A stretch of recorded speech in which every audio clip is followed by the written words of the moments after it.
অবৈধভাবে ভারতে অনুপ্রবেশের চেষ্টা বিএসএফের হাতে আটক বাংলাদেশি। তাকে তুলে দেওয়া হয়েছে মালদার হবিবপুর থানার পুলিশের হাতে।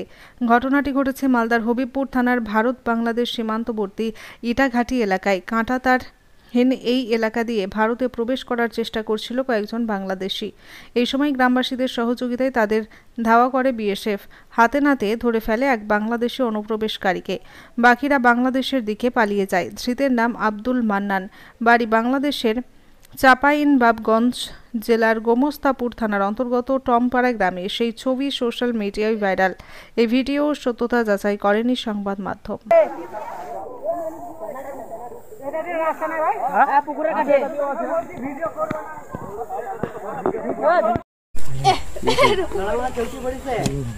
ষোলো জন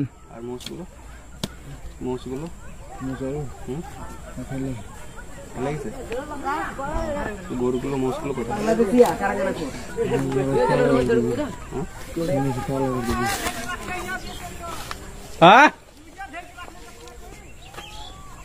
তো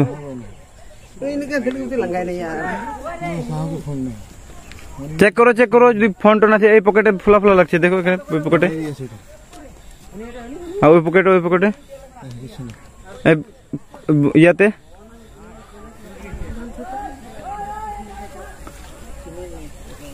ধর বাকি গুলোকে ধর। হ্যাঁ দুটোকে ধরিছে না, ওদিকে ধরিনি, ওদিকে পাইনি। লোক কই? হ্যাঁ বল, শালাকে মারি শেষ করে দেবো এখন। আর লোক কই? তোর লোক কই? তোর লোক কই? এখন দয়া দেখাচ্ছ, দয়া।